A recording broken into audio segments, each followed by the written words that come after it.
பாலசுப்பிரமணியர் அருளால் ஆன்மீக அன்பர்கள், நேயர்கள், ஜோதிட அன்பர்கள் அனைவருக்கும் அன்பான வணக்கங்கள். நான் உங்கள் வாழ்க வளமுடன் ஜோதிடர் ஸ்ரீ குரு சுந்தர வடிவேல். இப்போ பார்த்தீங்கன்னா 2025 நடக்க இருக்கிற தமிழ் புத்தாண்டு எப்படி இருக்குது, என்னென்ன விசேஷங்கள் இருக்குது, ஒவ்வொரு ராசிக்கும் எப்படி இருக்கும், என்ன செய்யலாம், என்ன செய்யக்கூடாது, என்ன விதமான வழிபாடுகள் செய்யணும், ஒவ்வொரு நட்சத்திரங்களுக்கும் என்ன விதமான பலன்கள் இருக்குது, இந்த ஆண்டு முழுவதும் இருக்கக்கூடிய கிரக பெயர்ச்சிகளால் ஏற்படக்கூடிய மாற்றங்கள் என்ன, வளர்ச்சி எப்படி இருக்கும், குடும்ப வாழ்க்கை எப்படி இருக்கும், சுப நிகழ்ச்சிகள் எப்படி இருக்கும், வீடு, வண்டி, வாகனம் மற்றும் அசையும் மற்றும் அசையா சொத்துக்கள் யாருக்கு அமையும், குழந்தை பாக்கியம் யாருக்கு கிடைக்கும் அப்படிங்கும் பல்வேறு விஷயங்களை பற்றி இந்த ஒரு வருடம் இருக்கக்கூடிய மொத்த பலனையும் நம்ம இந்த வீடியோ மூலமாக பார்க்க இருக்கிறோம். இப்போ இந்த விசுவாவசு வருடம் தமிழ் புத்தாண்டுகளில் 60 வருடங்களில் 39வது வருடம் தான் இந்த வருடம். இந்த வருடம் இந்த ஆண்டு பிறக்குது. இந்த வருடத்தில் பிறக்கும் குழந்தைகள் தைரியமாக குழந்தைகளாகவும், எல்லோரையும் அனுசரித்து தெரியக்கூடிய குழந்தைகளாகவும், பண்புள்ள குழந்தைகளாகவும், அது மட்டும் இல்லாமல் தர்ம காரியங்கள், புண்ணிய காரியங்கள் ஈடுபடக்கூடிய குழந்தைகளாகவும் பிறப்பார்கள் அப்படிங்கிறது சித்தர் பாடல்களில் உள்ள ஒரு அமைப்பு. அது மட்டும் இல்லாமல் தன் மகனை சான்றோன் என கேட்ட தாய் அப்படிங்கிறது மாதிரி அந்த குழந்தைகள் பெற்றோருக்கு பெருமை சேர்ப்பார்கள் அப்படிங்கிற ஒரு விஷயமும் இருக்குது. இப்போ இந்த வருடத்தில் இந்த வருட பிறப்பின் அடிப்படையில் சூரியன் அப்படிங்கிற ஒரு ராஜாவாகவும் மந்திரியாகவும் இருக்கிறதுனால அரசியல் மாற்றங்கள், அதிகாரம் சார்ந்த மாற்றங்கள் அப்படிங்கிற ஒரு விஷயம் நடக்க இருக்குது. அதையும் தாண்டி மழை பொழிவு அப்படிங்கிறது ரொம்ப அதீதமாக இருக்க இருக்குது. விவசாயம் செழிக்கும், தானிய உற்பத்திகள் அதிகரிக்கும். அடுத்து பார்த்தீங்கன்னா மக்கள் செழிப்பமடைவார்கள். வருமானத்தை விட செலவு கம்மியாக இருக்கும், சேமிப்பு அதிகரிக்கும், தங்கம், வெள்ளி, ஆபரணங்கள் வாங்கக்கூடிய தன்மை ஏற்படுது. அது இல்லாமல் பார்த்தீங்கன்னா இந்த காலகட்டத்தில் பசுக்கள் உற்பத்தி அப்படிங்கிற ஒரு விஷயம் ரொம்ப நல்லா இருக்குது. அடுத்து பார்த்தீங்கன்னா மக்கள் மீது வரி அப்படிங்கிற ஒரு விஷயம் அதிகரிக்கக்கூடிய சூழ்நிலை அப்படிங்கிறதும் இருக்குது. ஆக மொத்தத்தில் இந்த விசுவாவசு வருடம் அப்படிங்கிறது மற்ற வருடங்களை விட இந்த வருடத்தில் மக்களின் வளர்ச்சி அப்படிங்கிறது நல்லா இருக்கு. திரைப்படத்துறை ரொம்ப நல்லா இருக்கு. பெண்களுக்கான வளர்ச்சி, பெண்களுக்கான திட்டங்கள் அப்படிங்கிற ஒரு விஷயத்தை அரசாங்கங்கள் அதற்கான முக்கியத்துவம் கொடுக்க இருக்கிறாங்க. அந்த வகையில் அவங்களோட தனி முன்னேற்றம் அப்படிங்கிறது இந்த காலகட்டத்தில், இந்த வருடத்தில் ரொம்ப அதிகமாக இருக்கக்கூடிய அமைப்பு இருக்கு.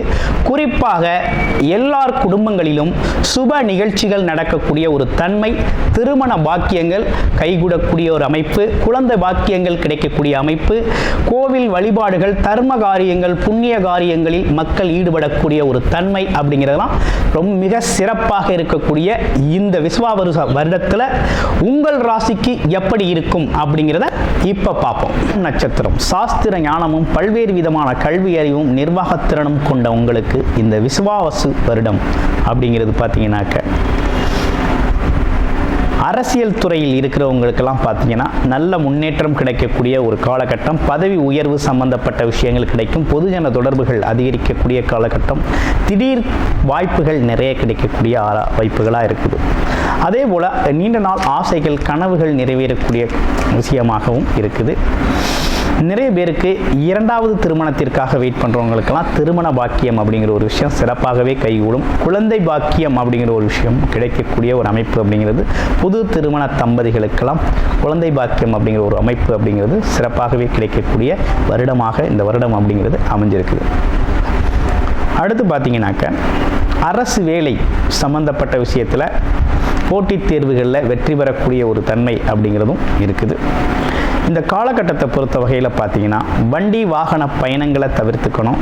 அதே நேரத்தில் முதலீடுகள் செய்கிறது அப்படிங்கிற ஒரு விஷயத்தில் கொஞ்சம் யோசித்து முதலீடுகள் செய்ய வேண்டிய காலகட்டமாக இந்த காலகட்டம் அப்படிங்கிறது அமைஞ்சிருக்கு. கணவன் மனைவி ஒற்றுமை சார்ந்த விஷயத்தில் விட்டு கொடுத்து போதல் அப்படிங்கிறதும் ஆமாம், வாதம் செய்யாமல் இருக்கிறது அப்படிங்கிறதும் ரொம்ப நல்லது. இது உங்களுக்கு மிகப்பெரிய மகிழ்ச்சியை தரக்கூடிய வருடமாக இந்த வருடம் அப்படிங்கிறது அமைஞ்சிருக்கு. அனைவருக்கும் இனிய புத்தாண்டு நல்வாழ்த்துக்கள். பித்ருக்காரகன் ஆத்மக்காரகன் அப்படின்னு சொல்லக்கூடிய சூரிய பகவானை ஆட்சி அதிபதியாக கொண்ட சிம்மராசி அன்பர்களை, சிம்மராசி அப்படின்னு எடுத்துக்கிட்டோம் அப்படின்னா எதுலையும் ஒரு தன்னம்பிக்கை உடைய ஒரு அமைப்பு அப்படிங்கிறது சிம்மராசிக்கு உண்டு. தன்னம்பிக்கையோடு செயல்படக்கூடிய ஒரு ஆற்றல் அப்படிங்கிறது உண்டு. தனித்து செயல்படக்கூடிய ஒரு தனி துணிச்சலுடன் செயல்படக்கூடிய ஒரு தன்மை அப்படிங்கிறது எப்போதுமே உண்டு. அதே போல் நிர்வாகத்திறன் அப்படிங்கிறது ரொம்ப அற்புதம். அதுலேயும் குறிப்பாக ஒரு குடும்பத்தில் சிம்மராசி பெண்கள்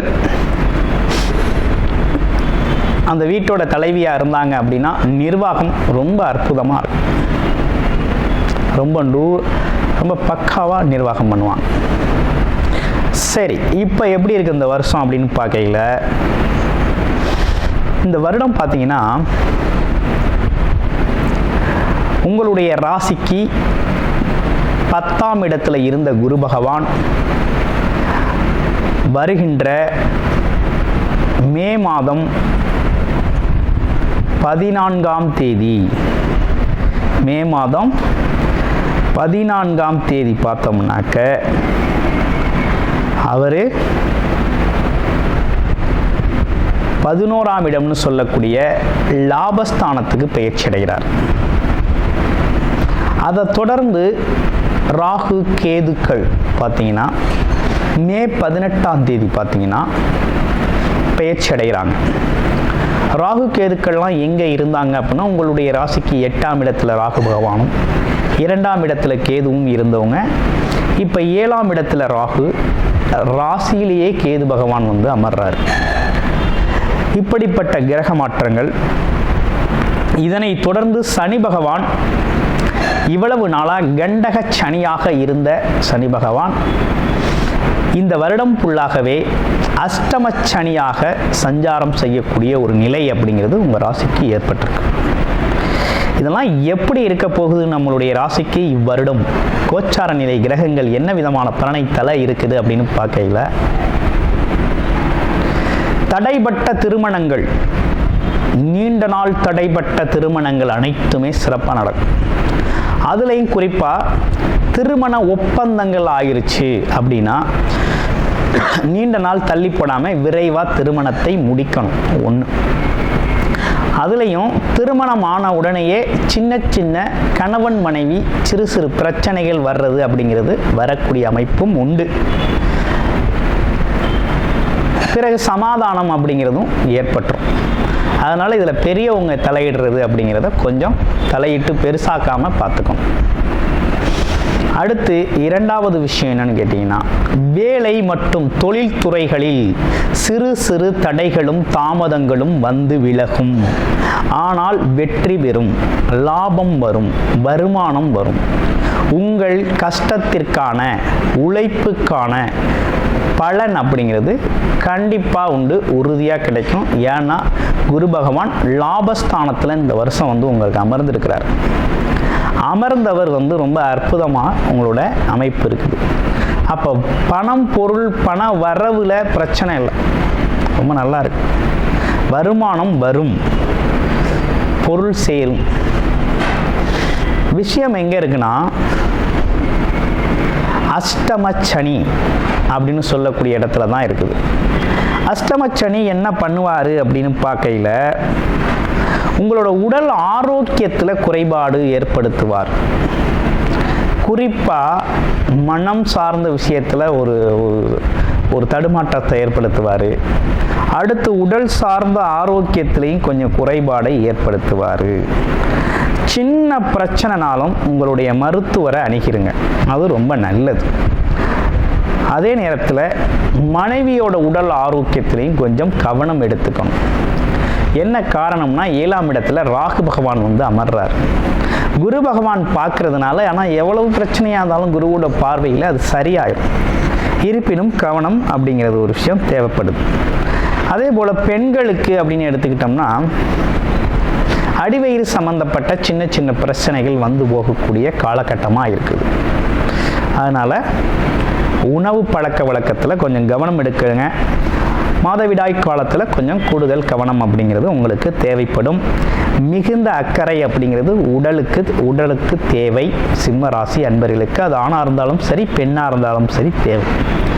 அடுத்து, பழைய பாக்கிகள் ஏதேனும் உங்கள்கிட்ட நீங்கள் வசூலாகணும், கொடுத்துருக்கீங்க, தொழில் பண்ணுறீங்க அப்படின்னா கொஞ்சம் லேட்டாக தான் கிடைக்கும். நீங்கள் நினச்ச நேரத்தில் வராது, கொஞ்சம் தாமதமாக தான் வரும். அப்படிங்கிற ஒரு காலதாமதத்தோடு வரக்கூடிய ஒரு அமைப்பு அப்படிங்கிறது இருக்குது. கூடுமானவரை சிம்மராசி ஆண்களோ பெண்களோ குடும்ப உறுப்பினர்களிடையே அமைதி காப்பது நல்லது. வார்த்தை பிரயோகத்தில் கூடுதல் கவனம் எடுத்துக்கிறதும் நல்லது அப்படிங்கிறது மாதிரி இந்த வருடம் இருக்குது. அதே போல் குழந்தைகளுக்கு நல்ல முன்னேற்றம் உண்டு. ஏன்னா குரு பகவான் 5ஆம் இடமான அவருடைய இடத்தையே பார்க்குறார், உங்கள் ராசிக்கு 5ஆம் இடம். அப்போ என்ன நடக்குதுன்னா, குழந்தைகளோட முன்னேற்றம் ரொம்ப நல்லா இருக்கும். நல்லா படிப்பாங்க, நல்ல வேலை கிடைக்கும், நல்லபடியாக சுபிட்சமாக ஆரோக்கியமாக இருப்பாங்க. அவங்கள பற்றி நீங்கள் நினச்சி கவலை கொள்ள வேண்டிய அவசியம் இருக்காது. அது ரொம்ப நல்லா இருக்குது. ஆக மொத்தத்தில் இந்த வருடம் அப்படிங்கிறது பார்த்தீங்கன்னா, வண்டி வாகனங்கள் சம்பந்தப்பட்ட விஷயத்தில் பயணம் போகிறதுல கவனம் எடுத்துக்கணும். அடுத்து உடல் ஆரோக்கியத்தில் கவனம் எடுத்துக்கணும். அதே போல் கால் பாதங்கள், கை கால் மூட்டு இதெல்லாம் கொஞ்சம் கவனம் எடுத்துக்கணும். ஜீரண உறுப்புகள்னு சொல்லக்கூடிய வயிறு சம்பந்தப்பட்ட பகுதிகளில் கொஞ்சம் கூடுதல் கவனம் எடுத்துக்கணும். உணவுக்கு ஒவ்வாத உணவுகளை உண்ணக்கூடாது அப்படிங்கிற மாதிரி இருக்குது. ஸோ இந்த காலகட்டம் முழுக்க ஒரு அவேர்னஸ், கவனத்தை கொடுக்கக்கூடிய உடல் சார்ந்த கவனம் அப்படிங்கிறது இந்த வருடம் ஃபுல்லாகவே அவசியம். அடுத்து இந்த வருடம் ஃபுல்லாகவே பணம் மற்றும் பொருளாதாரம் அப்படிங்கிறது உயர்வை தான் நீங்கள் சந்திக்க போகிறீங்க. அதில் எந்த மாற்றம் இல்லை. கணவன் மனைவியிடையே சிறு சிறு கருத்து வேறுபாடுகள் குடும்ப உறுப்பினர் நண்பர்களிடையே இருந்தாலும் அது உடனடியாக சரியாகிறது மாதிரி இணக்கமாக போகிறது நல்லது. அடுத்து குழந்தைகளோட வளர்ச்சி நல்லாயிருக்கும்.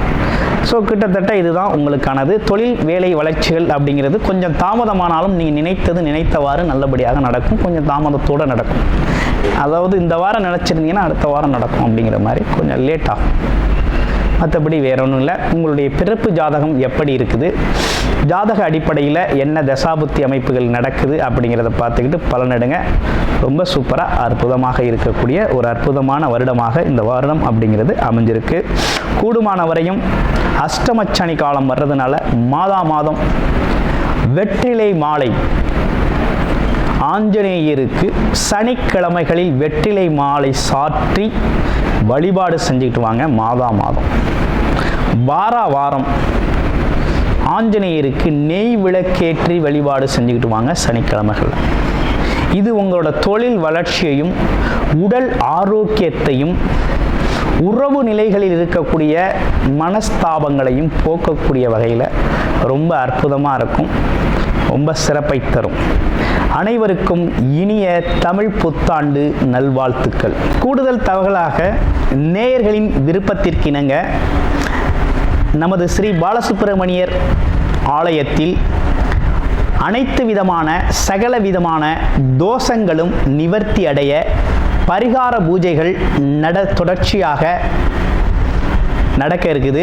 அது மட்டும் இல்லாமல் திருமண தடை, குழந்தையின்மை, தொழில் முன்னேற்றம், வேலை வாய்ப்பு கிடைத்தல், ராகுகேது தோஷங்கள் நிவர்த்தி அடைய, குலதெய்வ அருள் கிடைக்க, கடன் பிரச்சனை தீர, வாழ்வில் பணம் பொருள் செல்வாக்கு அதிகரிக்க, இப்படிப்பட்ட விஷயங்களுக்காக பல்வேறு விதமான சகல பிரச்சனைகளுக்கும் தீர்வு கிடைக்கும் வகையில் பரிகார பூஜைகள் நமது ஸ்ரீ பாலசுப்பிரமணியர் ஆலயத்தில் நேயர்களின் விருப்பத்தின் பேரில் தொடர்ச்சியாக நடக்க இருக்கு.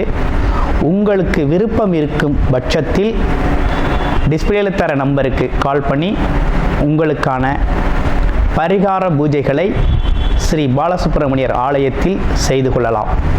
நன்றி, வணக்கம்.